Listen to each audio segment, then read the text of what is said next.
Shalom saudara, kita mengikuti episode yang kita tunggu, menjawab Trinitas. Kita masuk episode yang ke-40. Mari Pak Yuda, kita mulai. Baik Pak, saya bacakan yang pertama dari ini singkatan SG, Bapak SG Relwani, usia 76 tahun, tinggal di BSD. Shalom Pak. Ini rasanya nama India. Oh, ini India. SG ya Pak. Karena ya teruskan. Baik, Shalom Pak Eras dan seluruh tim ABAM. Salam dalam kasih-Nya Bapa Yahweh dalam nama Tuhan Yesus Kristus. Rasanya saya kenal. Oh, iya. Ini jemaat Mall Arta Gading. Rasanya saya kenal. Iya. Terus. Baik. Bersama ini izinkan kami mengirim foto. Oh, ini menyatakan foto kenangan sewaktu bertemu dengan Pak Eras. Oh ya, berarti betul saya kenal. Iya. Beliau India, berdarah India, istrinya berdarah Manado. Oke. Nice. Sampai hari ini kami tetap setia mengikuti doa pagi, mendengarkan monoteisme, kenosis, dan lain-lain yang membuat kami semakin hari semakin bertumbuh dan mencintai Tuhan. Di sini kami hendak bertanya serta mohon koreksi dari Pak Eras dan tim ABAM tentang isi, ini pindahan dari ABAM ya Pak, tentang isi Alkitab yang pernah kami dapatkan dari seorang kenalan yang mengatakan bahwa di dalam Alkitab terdapat 929 pasal di Perjanjian Lama, 260 pasal di Perjanjian Baru, dan totalnya adalah 1189 pasal. Di dalam 1189 pasal tersebut terdapat 31.117 ayat. Kemudian dikatakan juga bahwa yang berulang-ulang kali menyebut atau menulis tentang Yesus adalah Injil Markus, Matius, dan Yohanes. Di dalam catatan tersebut juga dikatakan bahwa sebagai pengetahuan tambahan, kita dianjurkan membaca juga Injil Barnabas.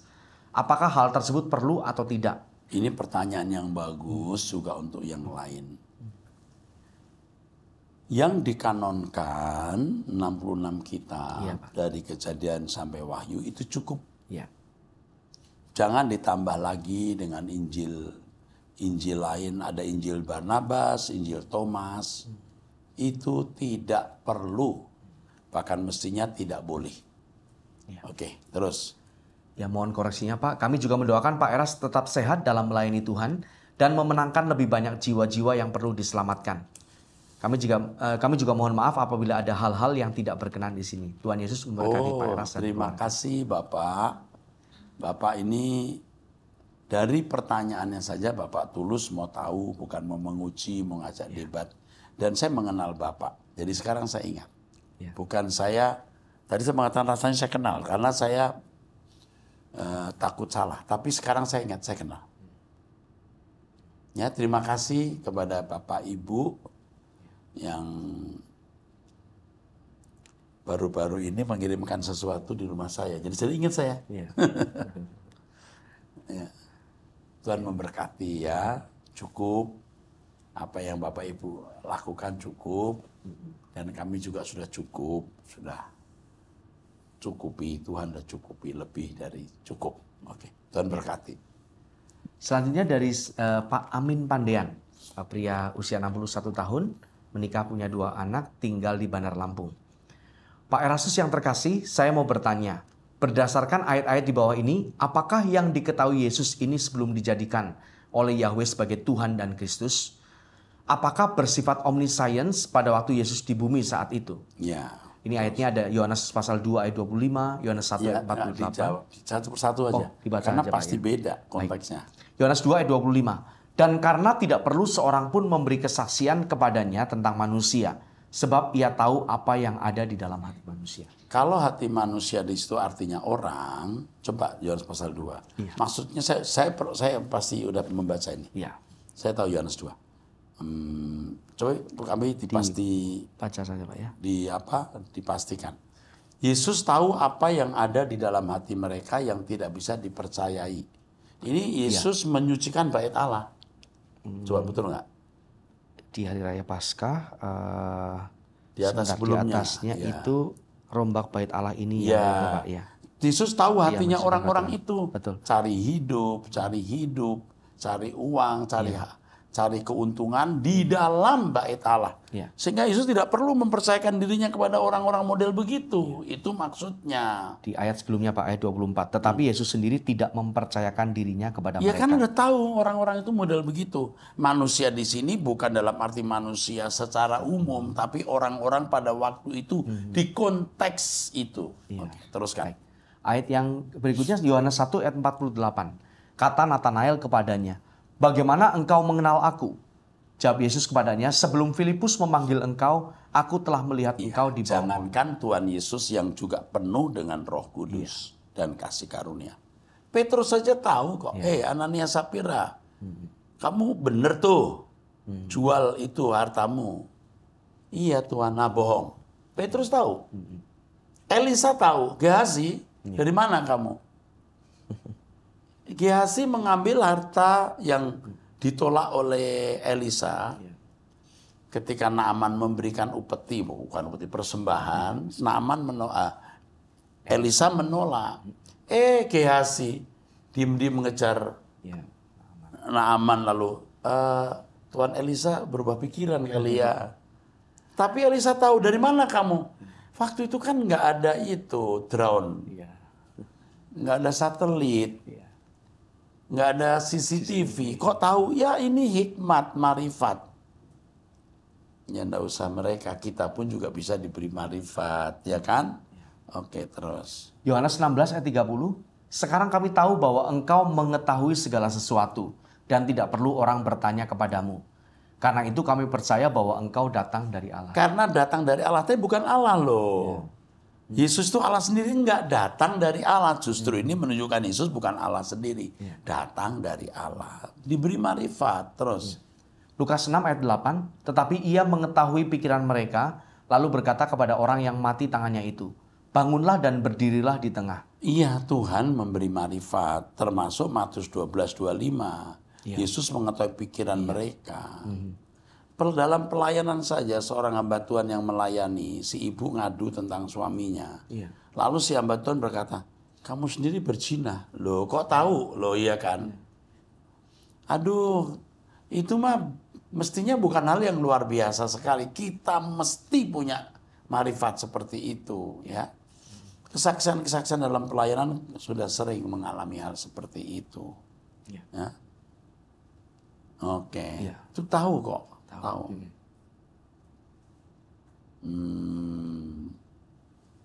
Kadang-kadang di mobil saja seorang hamba Tuhan berkata, "Di belakang ini siapa ya mau marah ya? Kok mau marah ya?" Terus, "Maaf Pak, saya Pak." Tuh, kok tahu? Itu kejadian benar. Satu kali satu rombongan di Australia, ingat sekali itu. Seorang gembala berkata, "Dia kenapa ya di dalam ada yang mau muntah ini, di mobil ini ada yang mau muntah." Nggak ada Pak, ada perempuan gitu. Yang mau muntah ini perempuan, ini kan ada laki perempuan. Nggak ada Pak, ya udah. Waktu sampai di restoran, salah seorang istri pendeta berkata, "Maaf Pak, saya bohong Pak, tadi saya mau muntah." Itu kan bukan hal yang terlalu luar biasa, itu karunia roh. Oke, teruskan. Ya, pertanyaan berikutnya dari Pak Soni Runtukahu, tinggal di Surabaya, pria usia 51 tahun. Shalom, mau bertanya mengenai Roma pasal 9 ayat 9 sampai 15. Apakah di sini berarti Allah pilih kasih ya? Karena Allah sudah berjanji kepada Ribka bahwa anak yang tua akan menjadi anak yang muda. Seperti ada tertulis, "Aku mengasihi Yakub tetapi membenci Esau." Nah, ini mesti dilihat konteksnya. Aku mengasihi Yakub dan membenci Esau ini di kitab Maleakhi kalau tidak salah ya. Ini bicara kalau kamu mengaku aku Allah, di mana hormatmu? Gitu. Kalau aku orang tuamu, di mana hormatmu? Gitu. Nah, ini konteksnya mengenai Esau yang mengambil istri sembarang orang. Sembarang orang artinya orang-orang Kanaan yang kata Alkitab mendukakan hati Yakub. Maka dikatakan, aku mengasihi Yakub tapi membenci Esau dalam konteks Yakub kecewa terhadap Esau yang mengambil istri sembarangan. Oke. Jadi kita harus lihat latar belakang. Ya. Satu, yang kedua, ini peristiwa sudah berlangsung atau terjadi. Jadi Tuhan menunjukkan bagaimana sikapnya terhadap mereka yang tidak menghormati Allah. Ya. Jadi bukan sembarangan aku benci dia, aku sayang dia. Seorang sakit jiwa aja belum tentu begitu gitu. Jangan memandang Allah itu sakit jiwa. Allah pasti punya tatanan dan punya aturan dan punya dasar dan punya alasan mengapa Allah bertindak begini, mengapa Allah bertindak begitu. Amin. Cukup jelas nggak? Jelas, Pak. Oke. Ini saya pernah jadi seminar, jadi saya tahu persis. Ya. Cuman perlu waktu panjang untuk menjelaskan lengkap. Tapi cukup jelas itu. Cukup jelas, Pak. Oke. Ayo. Baik, pertanyaan selanjutnya dari Pak Yosafat, pria usia 48 tahun, tinggal di Manado. Shalom Pak Eras dan tim, mohon izin bertanya lagi Pak. Saya sangat diberkati dengan pengajaran monoteisme dari Pak Eras. Ada 3 hal yang mohon dapat dijelaskan Pak. Yang pertama, apakah monoteisme secara otomatis menolak praeksistensi Yesus Kristus? Mestinya iya. Ya. Mestinya iya. Karena yang self-existent itu hanya Allah Bapa. Kalau Yesus juga self-existent itu setara. Nggak tahu siapa yang memulai jadi Allah. Oke, terus. Sebab sebentar. Ya. Sebab firman Tuhan mengatakan Bapa yang memberi hidup kepada Yesus. Oke, terus. Baik. Dengan menerima monoteisme berarti pula meyakini bahwa dari semula hanya ada Bapa, kecerdasannya dan rohnya. Dan Tuhan Yesus adalah dalam kurung awalnya seutuhnya manusia biasa yang mengenakan kecerdasan Bapa dalam kurung logos, hingga mengalami kepenuhan dan kesempurnaan Allah, maka layak disebut Tuhan, serupa dengan Allah dan menerima segala kuasa dari Bapa Elohim Adonai. Nah ini penting harus dipahami. Yang pertama, cara mandang manusia jangan salah. Kalau bilang manusia itu kayaknya rendah gitu. Manusia itu anak Allah loh. Satu. Yang kedua, Yesus tidak boleh disamakan dengan keberadaan manusia pada umumnya, karena dia harus disamakan dengan Adam pertama. Ya. Dia disebut Adam kedua, itu berarti dia harus seperti Adam. Ya. Kalau Yesus punya praeksistensi, Adam juga harus punya praeksistensi. Ternyata tidak disebut Adam punya praeksistensi. Oke, dan ini hendaknya tidak membuat kita merendahkan Yesus yang mulia. Oke, teruskan. Pertanyaan yang kedua, jika demikian kapan Tuhan Yesus lengkap mengalami kepenuhan Allah? Ya, kita harus tahu dulu apa itu kepenuhan Allah. Ya. Kepenuhan Allah itu ketika logos, pikiran, perasaan, hikmat Allah memenuhi seseorang. Ya. Ya tentu setelah ia mati di kayu salib. Sampai dia mati di kayu salib, dia lulus. Oke, terus. Oh, ini langsung terjawab Pak. Apakah sebelum dicobai iblis, sesudah dibaptis, selama 3,5 tahun masa pelayanan, ataukah sesudah mati di kayu salib? Oh iya, saya belum membaca ini. Ya, sudah terjawab Pak. Ya, sudah mati di kayu salib. Ya, sesudah bangkit dan dari mati atau setelah naik ke surga dan duduk di sebelah kanan? Iya, setelah bangkit. Ini baik. Saya belum baca ya. Iya. Oke, teruskan. Jadi yang terakhir, kemudian apa perbedaan monoteisme dengan ajaran saksi-saksi Yehova mengenai Tuhan Yesus dan Roh Kudus, Pak? Jadi gini, sebenarnya saksi Yehova dengan Trinitarian itu sama dalam memandang secara struktur bahasa, struktur gramatika. Bahwa Logos itu Yesus. Trinitas juga begitu. Yehova juga begitu. Tapi saksi Yehova dan Trinitas berbeda dalam doktrin. Ya. Secara gramatika, struktur bahasa, dua-duanya sama. Memandang Yesus itu pribadi. Ya. Cuman bedanya kalau saksi Yehova, Yesus dipandang suatu Allah. Ya. Kalau Trinitas, Allah sendiri. Sedangkan monoteisme, Logos itu Allah sendiri, bukan pribadi lain. Dan Roh Kudus itu, saya tambahkan, bagian rohnya Allah Bapa. Bagian inherent dalam diri Allah yang tidak terpisahkan seperti Logos, itu hikmat, marifat, kecerdasan, kuasa dalam diri Allah yang tidak terpisahkan. Ya. Mau tambahkan silakan Pak. Justru tentang Roh Kudus ini saksi-saksi Yehova lebih dekat ke Trinitas ya Pak. Karena pribadi yang berbeda dengan Allah Bapa. Oke. Ya begitu Pak ya. Ya nanti kita lihat, takut saya kalau bicara, takut nanti saya menuduh saksi Yehova. iya. Saya paling menghindari mencela ajaran orang. Iya. Bahkan saksi Yehova pun tidak saya celah. Itu dia kok. Orang punya keyakinan saksi Yehova, silakan. orang Muslim menolak Yesus sebagai juru selamat. Ya. Ya enggak apa-apa, keyakinannya begitu. Kita harus menghargai keyakinan orang. Ya toh? Ya, betul. Kita sudah membiasakan diri beradab di tengah-tengah pluralis dunia ini. Ya. Ini termasuk moderasi beragama. Ya. Tentu kita tidak mengakui Muhammad sebagai nabi kita. Ya. Mereka juga mengerti dan menghargai. Orang Kristen tidak mengakui Muhammad sebagai nabinya. Ya udah, kita berbeda tapi tidak saling mencela. Ya. Kita pun tentu harus menghargai keyakinan orang gitu dengan prinsip-prinsip prinsip teologi yang dia miliki. Ya.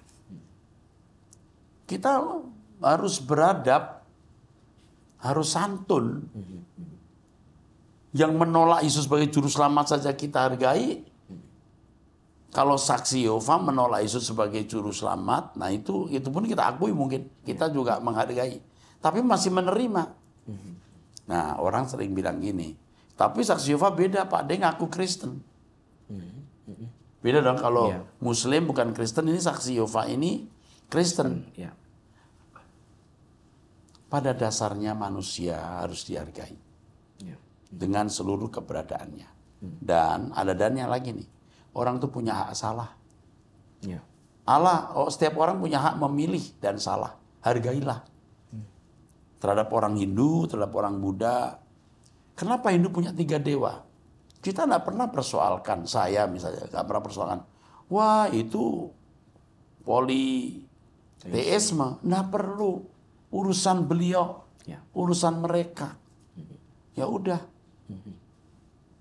Ya, kalau dari kacamata kita politeisme ya mungkin ya, tapi kita tidak perlu menabrakkan monoteisme kita dengan politeisme mereka. Ya. Saya seorang monoteis, saya menghadapi trinitaris. Saya harus menjelaskan yang benar ini. Tapi saya tidak mengatakan kau masuk neraka loh gara-gara trinitarian. Tidak pernah muncul di mulut saya. Oke? Yuk kita beradablah. Dan saya nggak berkata bidat ini, sesat ini. Enggak. Menurut saya ini yang benar, bukan ini. Atau kalau saya mengatakan ini putih, yang ini bukan putih. Itu konsekuensi logis. Tapi saya tidak menghukum dengan mengatakan bidat atau sesat. Bidat itu artinya aliran yang memaksakan orang. Kita nggak memaksakan, tapi dikatakan bidat. Misalnya, kita enggak apa-apa. Cobalah ya Pak Yehuda, kita jaga mulut kita untuk tidak mengucapkan kata-kata yang tidak bermartabat. Oke. Ya. Sebenarnya kalau kita dibully, dinilai begini begitu, kita juga punya kemampuan membalas dan adu argumentasi. Tetapi menghadapi orang-orang yang tidak bermartabat ini, kita bisa jadi tidak bermartabat pula. Jadi kita diam saja. Teruskan. Pertanyaan berikutnya dari seorang wanita usia 22 tahun, single tinggal di Cina. Saya seorang mahasiswa Michelle. Iya, Michelle. Sebut namanya aja nggak apa-apa. Iya, takutnya ada yang nggak apa-apa ya. Oh iya. Nggak, ini kadang-kadang soal ini sih. Iya. Kalau doktrin biasanya nggak pindahan masalah. dari abang. Mau tanya dulu ya. Oh ya, semoga nggak pindah ada yang- dari abangnya. Ya, baik. Usia 22 tahun, Michelle wanita, Michelle, ya. Oke, single baik. dari Cina. Oke. Saya seorang mahasiswa semester terakhir di Cina, punya teman beragama Muslim dari sebuah negara Muslim. Cina di sini maksudnya tempat ya, bukan orang ya. Iya, iya di negara Cina. Karena pantasnya kita tidak menyebut Cina, Iya. tapi Tionghoa. Tapi ini maksudnya Cina, ini tempat ya. Oke. Cina. Suatu hari dia menanyakan kepada saya mengenai Tuhan Yesus. Ya, Saya ini teman muslimnya ya. teman muslimnya. Terus Saya menjelaskan mengenai iman saya dan bagaimana Tuhan sudah membantu saya dalam banyak masa di hidup saya. Ada beberapa pertanyaan dari teman ini yang saya susah menjawab dan kesulitan menjelaskannya. Jadi saya minta tolong Bapak untuk membantu saya menjelaskan. Bagaimana bisa Yesus yang adalah Tuhan mati dibunuh manusia? stop. Ya. Yesus Tuhan. Artinya Yesus majikan. Ya. Tapi jangan lupa Yesus menjadi Tuhan itu setelah mati dibunuh. Ya. Segala kuasa di surga dan di bumi diberikan kepadanya. Dia jadi Tuhan. Maka Petrus mengatakan, Yesus yang kamu salibkan itu menjadi Tuhan, dijadikan Tuhan oleh Allah. Ya. Dia menjadi Tuhan itu dijadikan oleh Allah Bapa. Nah, ayat Alkitab jelas begitu. Ya. Dia bukan menjadi Tuhan dengan sendirinya. Dia menerima segala kuasa, punya nama di segala nama, setelah taat sampai mati, bahkan mati di kayu salib. Kalau tidak begitu, tidak benar. Oke, teruskan. Saya menjawab bahwa hal ini terjadi karena kehendak Tuhan untuk menyelamatkan manusia dari penghukuman kekal. Nah, yang kamu harus tahu ya Michelle, pengertian Tuhan dalam agama Muslim mungkin tidak sama. Konsep Tuhan menurut temanmu itu dengan kamu mungkin tidak sama. Mungkin ya, jadi saya kan tidak tahu siapa temanmu ya. Tapi kalau boleh saya simpulkan sederhana, Tuhan itu artinya sesembahan. Ya. Tuan, majikan. Ketuhanan yang Maha Esa artinya yang kamu sembah, kamu percayai haruslah satu, esa. Nah, kalau Yesus itu Tuhan, menurut konsep temanmu, mungkin dia disamakan dengan Allah Elohim Yahweh yang mereka sebut sebagai Allah. Ya. Tahu maksudnya? Ya. Betul nggak? Ya. Yesus itu bukan Tuhan Allah Elohim. Yesus itu Tuhan, dijadikan Tuhan oleh Elohim Yahweh. Ya. Nah, kalau Yesus dipandang Allah sendiri itu sama dengan Allah. Ya jelas itu akan membuat orang resisten kok manusia dijadikan Allah, gitu loh. Tapi kalau monoteisme kita, Yesus bukan Allah. Yesus itu Tuhan yang diberi kekuasaan oleh Allah maksudnya. Elohim Yahweh. Ya. Gitu ya. Ya. Kalau Allah disejajarkan dengan Allah, Elohim Yahweh, Allah ini yang memberi kekuasaan kepada Yesus. Ya. Gitu. Ya. Oke. Jelas ya? Jelas, Pak. Oke, terus. Apa yang akan terjadi dengan orang-orang yang membunuhnya? Apakah mereka akan diampuni dan masuk surga karena mereka tidak tahu apa yang mereka lakukan? Nah, doa Yesus ini bisa dijawab. Begini loh, kalau orang menista Yesus bisa diampuni. Tuhan Yesus ngomong. Kalau menghujat Roh Kudus tidak diampuni.